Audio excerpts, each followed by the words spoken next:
What's up, everybody? It's Wolf. How you doing today? Today we are going to be talking about Evaverse and the updates that they've had. So they released a few new updates.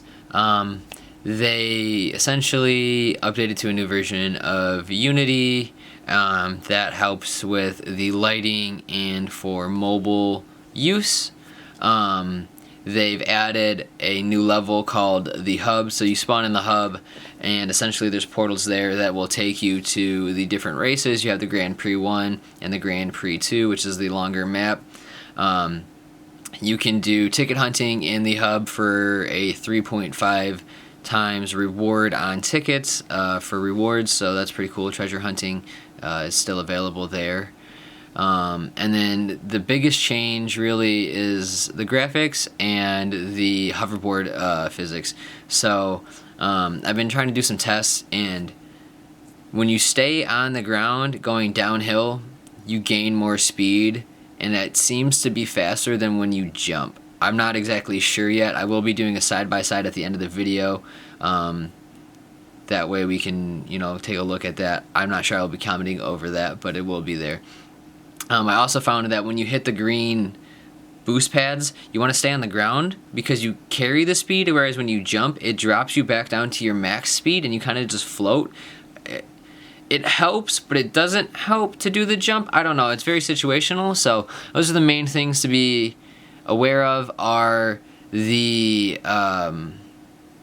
new hub, the graphics change, and the physics of the boards. So those are the three main things to pay attention to with this new update, and I'm super excited. The only thing that kind of sucks is the lighting, which we'll look at when we get to the graphics. Alright, so here I'm going to go ahead and show all three levels of the graphics. This here is our base low level. As you can see, the colors are not very intense, not very bright.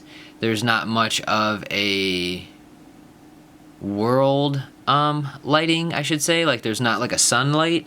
As you see, the characters aren't very reflective. They look very almost like low poly, low rendered, which is what you expect with a low. And as you can see, we're getting around 220 to 238 was our highest. So that's not bad for frames there. And as you can see, it's not horrible on low, but you can see if you look at where it says Eva right there underneath me, the glow on it, the emission from the blocks is almost, it makes it very blurry.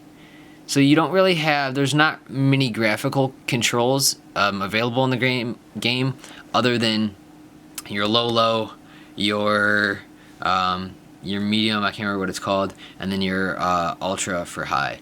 So yeah, this is low, and then give me a second and we'll take a look at the mid-level and then the high level. Alright, so this is the game on medium, and as you can see, the background is pretty blurry. The environment has a pretty intense emission setting, it seems, baked into the ground. The character looks immensely better. The colors are more intense, and it seems that, like the shoulder plate is metallic. The facial hair has more coloring. Even the body armor seems to be a little bit more colored as well, or clothing, right? It seems to have more of a world lighting aspect going on, like there's a sun.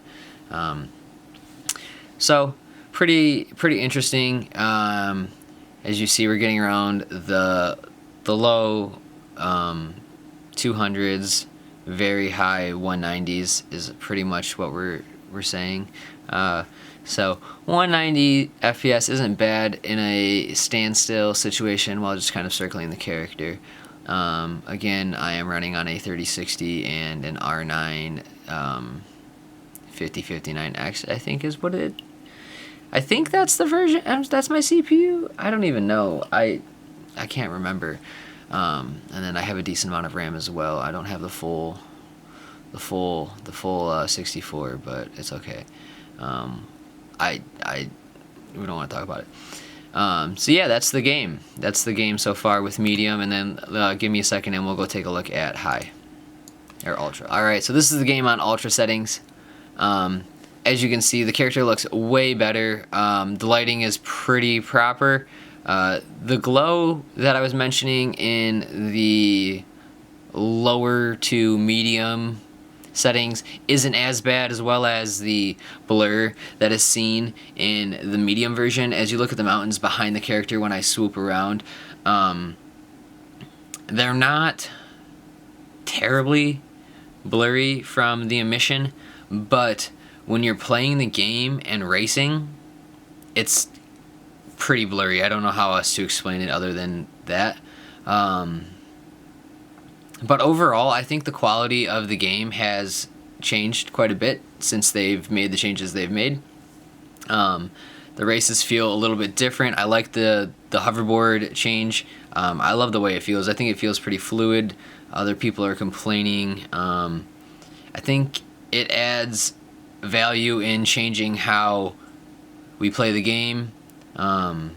It makes staying on the ground a little bit more valuable, especially on downhills, and it makes kind of timing jumps into hills more appropriate and things. Honestly, I like it quite a bit. It helps with pathing and everything like that you would do in the game.